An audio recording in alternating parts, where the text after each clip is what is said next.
Di Sulawesi Selatan terdiri dari 4 suku utama, yaitu suku Bugis, suku Makassar, suku Mandar dan suku Toraja. Pada zaman dahulu, masing-masing suku tersebut mendirikan beberapa kerajaan besar dan kecil. Adapun kerajaan-kerajaan yang didirikan oleh suku Bugis diantaranya Kerajaan Luwu, Bone, Wajo, Sopeng, Supa, Sawito, Sidenreng, Alita, Rapang, Baru, Tanete, Sopeng Riaja, dan Malusetasi, Tondong, Lamati dan Kerajaan Bulo-Bulo. Sementara itu, kerajaan-kerajaan yang didirikan oleh suku Makassar diantaranya Kerajaan Goa, Talo, Marusu, Siang, Sanrobone, Binamu, Tanete, Konjo dan Kajang, Buta Toaya, dan Kerajaan Gantarang Lalangbata. Kemudian, adapun kerajaan-kerajaan yang didirikan oleh suku Mandar diantaranya Kerajaan Balanipa, Binuang, Sendana, Banggai, Pamboang, Tapalang, dan Kerajaan Mamuju. Dan kerajaan-kerajaan yang didirikan oleh suku Toraja diantaranya Kerajaan Makale, Sangala, dan Kerajaan Mangkendek. Meskipun masing-masing suku memiliki perbedaan bahasa, tradisi dan budaya, akan tetapi melalui proses perkawinan, menyebabkan adanya pertalian darah antara suku Bugis, Makassar, Mandar, dan Toraja. Dalam proses perkembangannya, dari sekian kerajaan yang ada di Sulawesi Selatan, terdapat 3 kerajaan yang memiliki pengaruh yang besar yakni Luwu, Goa, dan Bone. Dalam upaya memperluas wilayah kekuasaan dan pengaruhnya, menyebabkan hubungan ketiga kerajaan ini mengalami pasang surut, diwarnai perseteruan dan peperangan, yang saling kalah dan mengungguli. Berawal ketika Kerajaan Luwu mulai menyerang Kerajaan Bone dalam perebutan wilayah tapal batas. Setelah melalui beberapa kali perang, akhirnya kedua kerajaan memilih berdamai. Perdamaian itu ditandai dengan perjanjian yang disebut Polomalelae Riunyi tahun 1530. Disusul Kerajaan Goa juga mulai melakukan ekspansi dan pengaruh terhadap sejumlah kerajaan. Bahkan Goa berhasil menaklukkan hampir seluruh kerajaan-kerajaan di Sulawesi Selatan.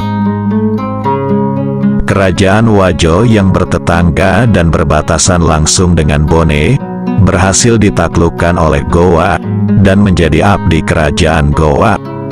Sementara itu, walaupun sebelumnya antara Goa dan Bone telah diikat dengan perjanjian persahabatan Tamalate tahun 1543, akan tetapi pergerakan Goa secara masif melakukan tindakan penaklukan terhadap kerajaan-kerajaan Bugis, membuat Bone mulai cemas dan curiga.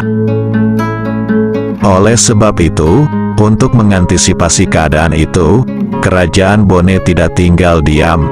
Bone juga melakukan hal yang sama, dengan mulai bergerak memperluas pengaruhnya terhadap kerajaan-kerajaan suku Makassar di wilayah Bulukumba dan Bantaeng. Tindakan Bone tersebut membuat Kerajaan Goa menjadi gusar.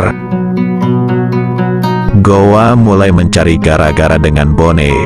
Bermula dalam sebuah lawatan Raja Goa ke Bone, disambut meriah oleh raja dan rakyat Bone. Dalam kunjungan itu dihibur dengan acara Mapabite Manu, yakni memperhadapkan ayam jago andalan dari kedua kerajaan. Dalam pertarungan ini, ayam jago dari Goa mati terbunuh. Goa pun harus menerima kekalahan itu. Akan tetapi berita kekalahan Goa tersebut menyebar ke seluruh kerajaan-kerajaan di Sulawesi Selatan. Hal ini membuat Goa merasa malu, yang selama ini dikenal sebagai kerajaan besar dan tangguh. kekalahan ayam petarung yang sengaja dipersiapkan dan dianggap jago tersebut harus tersungkur mati akibat terjangan kaki Manubakana Bone. Peristiwa kekalahan itu berdampak luas dengan menurunnya kredibilitas dan harismatik kerajaan Gowa di mata sejumlah kerajaan-kerajaan di Sulawesi Selatan. Untuk membalas rasa malu itu, akhirnya Gowa membatalkan perjanjian Tamalate, kemudian menyatakan perang terhadap Bone. Di bawah pimpinan Raja Gowa, Karaeng Lakyung Tunipalangga Ulaweng, melancarkan serangan ke Bone, dan berhasil memasuki cenrana wilayah Bone Utara, kemudian merangsek mendekati Lalebata, pusat pemerintahan kerajaan Bone. Pasukan Gowa membangun benteng pertahanan di Calepa Papolo. Dalam pertempuran itu, Raja Gowa Tunipalangga Ulaweng diserang penyakit malaria. Ada juga mengatakan terkena peluru nyasar dari pasukan Bone. Oleh sebab itu, Baginda dibawa pulang ke Gowa. Tak lama kemudian Baginda wafat akibat luka-luka yang dideritanya. Setelah kematian Tunipalangga Ulaweng, digantikan oleh saudaranya bernama Karaeng Tunibata sebagai Raja Gowa dan melanjutkan invasi ke Bone. Dengan kekuatan yang lebih besar dari sebelumnya, pasukan Gowa menyerang dan mengacaukan pasukan Bone. Pasukan Gowa merangsek semakin dekat dan membumi hanguskan kampung Bukaka. Akan tetapi pasukan Bone dipimpin langsung Raja Bone Latenrirawe Bongkange, yang lebih menguasai area pertempuran, mampu membalikkan keadaan, sehingga pasukan Gowa mundur ke Papolo. Dalam pertempuran ini, Raja Gowa Karaeng Tunibata tewas terbunuh. Baginda Tunibata kemudian digantikan oleh Karaeng Bontolangkasa Tunijalo sebagai Raja Gowa dan memilih berdamai dengan Bone, lalu menyepakati perjanjian perdamaian yang disebut Perjanjian Calepa tahun 1565. Dalam perkembangannya, sepeninggal Karaeng Tunijalo digantikan oleh putranya bernama Karaeng Tunipasulu sebagai Raja Gowa berikutnya. Pada suatu waktu tahun 1582, Raja Gowa Karaeng Tunipasulu memerintahkan Raja Wajo Lamung Kacetudama, yang pada waktu itu Wajo merupakan hamba Gowa, agar mengangkut kayu dari Pegunungan Baru ke pinggir laut. Kayu tersebut akan dipergunakan untuk mendirikan istana di Tamalate sebagai ibu kota kerajaan Gowa. Perintah Raja Gowa itu dirasakan oleh Raja Wajo sebagai tindakan sewenang-wenang, maka hal tersebut disampaikan kepada Raja Bone Latenrirawe Bongkange. Setelah mendengar laporan itu, Raja Bone menjadi marah, tidak senang atas tindakan Gowa yang dianggap telah menghina kerajaan Bugis. Oleh karena itu, Raja Bone mengajak Raja Wajo dan Raja Sopeng untuk sama-sama berangkat ke Baru. Setelah mereka tiba di Baru, Raja Gowa heran dan bertanya kepada Raja Bone, kenapa Raja Bone dan Raja Sopeng juga datang ke Baru, padahal yang kami panggil hanyalah Raja Wajo. Raja Bone menjawab dengan sindiran, orang Wajo takut melewati daerah yang tidak didiami oleh manusia. Kemudian Raja Bone, Raja Wajo, dan Raja Sopeng langsung memotong tali pengikat kayu-kayu itu secara bergantian, sambil mengucapkan kata umpatan penuh sindiran, dengarlah kamu sekalian, engkau semua raja-raja yang berdiam di pedalaman dan pegunungan, laksana daun manila dan rotan, menderita dan mengeluh. Mari kita saling berbalik, laksana daun manila dan daun rotan. Mendengar jawaban dan kata sindiran itu, Raja Gowa Karaeng Tunipasulu hanya terdiam sambil menahan amarah. Setelah kayu-kayu itu berantakan, mereka kemudian pulang tanpa minta pamit kepada Raja Goa. Sesampainya di Amali, mereka singgah beristirahat dan bermusyawarah untuk melakukan penyerangan ke wilayah Cenrana yang sementara dikuasai oleh kerajaan Goa. Pada hari yang telah ditentukan, Raja Bone, Wajo, dan Sopeng menerjunkan pasukan gabungan untuk merebut Cenrana dalam penguasaan Goa. Pada waktu itu, pasukan kerajaan Luwu sebagai sekutu dari kerajaan Goa dipaksa meninggalkan Cenrana agar pulang ke negerinya. Setelah Cenrana berhasil direbut, Raja Bone mengusulkan inisiatif mempersaudarakan negeri mereka, dan usulan tersebut disetujui oleh Raja Wajo dan Raja Sopeng. Kemudian mereka sepakat bertemu kembali di Timurung untuk lebih mempererat persaudaraan dalam menghadapi serangan balik dari kerajaan Goa. Dipilihnya Timurung sebagai tempat pertemuan karena daerah itu merupakan perbatasan ketiga kerajaan.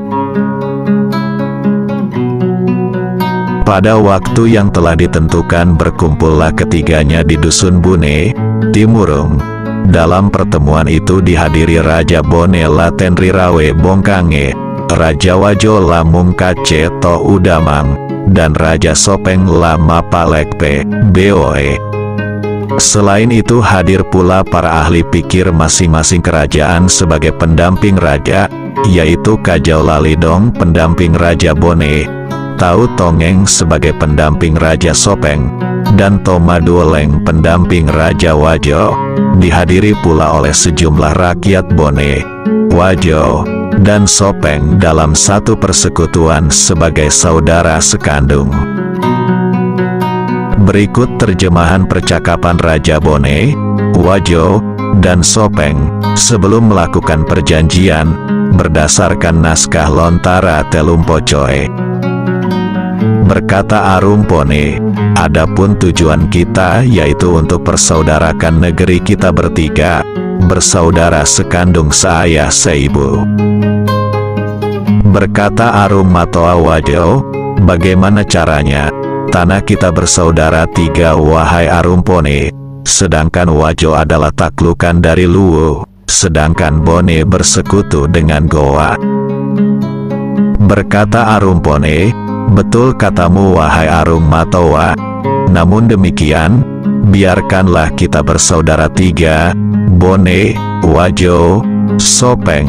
Biarkanlah Bone bersaudara dengan Goa, dan sekiranya pihak Goa nekat juga ingin mencengkram Wajo, biarlah kita bertarung. Kita ini tiga bersaudara yang menghadapinya. Berkata Datu Sopeng, sungguh bijak ucapanmu wahai Arumpone, bahwa tanah kita bertiga adalah bersaudara. Namun yang saya harapkan ialah Sopeng menjadi anak, sedangkan tanah Bone dan Wajo adalah induk, sebab tidak mungkin terjadi persaudaraan, kecuali mereka yang sama besar.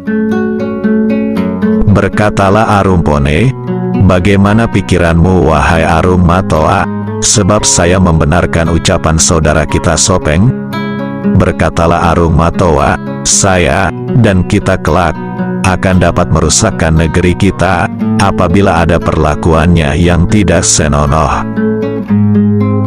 Berkata Arumpone, saya benarkan ucapanmu wahai Arum Matoa, biarkanlah saya memberikan kepada saudaraku Sopeng, yaitu tanah Goa-Goa dengan seluruh wilayahnya, sebagai penambah-nambah, sehingga tanah kita bertiga dapat menjadi saudara. Berkatalah Arum Matoa Wajo, benarlah ucapanmu wahai Arumpone, biarkanlah ku berikan pula saudara kita penambah-nambah, yaitu tanah Baringeng seluruhnya, pemberian Goa pada waktu saya membobolkan Bulo-Bulo, agar tanah kita dapat menjalin persaudaraan. Berkata Arumpone, terserah kepadamu wahai Arum Matoa, sebab Baringeng dengan segenap kerajaan bawahannya, memang engkau telah menerimanya, sebagai tumbal orang Bolu-Bulo. Berkatalah Datu Sopeng, tidak bakalan aku tolak hadiah pemberianmu berdua. Biarlah negeri kita bertiga menjadi bersaudara. Berkatalah Arumpone, itulah yang kita sepakati bertiga. Setelah mereka berdiskusi, maka sepakatlah melakukan perjanjian yang dinamakan Telumpocoe. Adapun terjemahan isi perjanjian Telumpocoe berdasarkan naskah Lontara Telumpocoe, yaitu: ketiga negeri kita bersaudara, seibu sebapak, Bone, Wajo, Sopeng, bersama dalam suka dan duka, satu anak sulung, satu anak tengah, satu anak bungsu, berpilin tiga bagaikan parajo, yang takkan terputus, seiring sejalan, merogoh keluar, tidak ke dalam, diwarisi anak cucu tanpa dibawa serta ke liang lahat. Perjanjian persaudaraan antara ketiga negeri, Bone, Wajo dan Sopeng, disaksikan oleh Sang Dewata Sewai yang tunggal. Kita wasiatkan kepada anak cucu masing-masing. Siapa yang mengingkari perjanjian ketiga negeri persaudaraan ini, maka negerinya akan hancur berkeping-keping, sebagaimana halnya tanah yang tertindis batu. Tidak akan bubar perjanjian ketiga negeri, Bone, Wajo dan Sopeng, kecuali apabila bumi dan langit telah runtuh. Kita namakan negeri kita Telumpocoe. Setelah mereka sepakat atas perjanjian tersebut, maka bergemuruhlah suara mengiyakan dari segenap hadirin, sebagai simbol perjanjian mereka untuk dipersaksikan ke langit dan pertiwi. Mereka kemudian membuang telur masing-masing sebutir, yang dilakukan para pendamping raja, yaitu Kajau Lalidong dari Bone, Tau Tongeng dari Sopeng, dan Tomadualeng dari Wajo. Perjanjian persaudaraan ketiga negeri tidak terbawa serta ke liang lahat, tidak terpengaruh oleh musibah yang melanda negeri. Kemudian mereka menindihnya masing-masing dengan sebuah batu, lalu ditimbuni dengan tanah. Perjanjian persaudaraan antara ketiga kerajaan mempunyai pengaruh yang tidak sedikit bagi kepentingan negeri masing-masing, dan mempererat silaturahmi sesama Bugis. Tujuan terbentuknya persekutuan Telumpocoe, terbinanya persaudaraan antara Bone, Wajo dan Sopeng, sekaligus sebagai perisai mempertahankan diri dari serangan kerajaan-kerajaan lokal lainnya. Dengan adanya aliansi Telumpocoe, di mana pada waktu itu kerajaan Wajo menjadi abdi dari kerajaan Gowa, akhirnya dapat melepaskan diri dari penghambaan kerajaan Gowa. Sedangkan Sopeng sebagai kerajaan kecil menjadi kuat, dan Bone sebagai salah satu kerajaan yang kuat di antara Luwu dan Gowa, semakin kukuh apabila mendapat serangan dari Luwu dan Gowa. Oleh sebab itu, tujuan politik dari Lamumpatwehri Timurung pada intinya adalah untuk menentang ekspansi dari kerajaan Gowa yang sudah lama berusaha untuk menanamkan pengaruhnya, khususnya di daerah-daerah Bugis dan di Sulawesi Selatan pada umumnya. Demikian sakralnya perjanjian Telumpocoe, selayaknya menjadi renungan bagi generasi penerus Bone, Wajo dan Sopeng. Dengan segala keterbatasan dan kekurangannya, para pendahulu telah mewariskan amanah yang agung. Walaupun tulang belulang para pencetus Telumpocoe telah sirna termakan masa, tapi jejaknya masih dipersaksikan oleh langit dan bumi hingga kini. Sebagai saran, jagalah budaya dan peninggalan leluhur jika masih ingin dihargai oleh bangsa lain.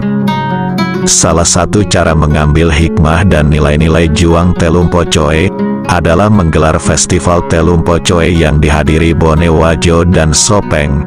Silakan berkunjung ke situs Telumpocoe di Desa Alamungeng Patwe, Kecamatan Ajangale, Kabupaten Bone, Sulawesi Selatan,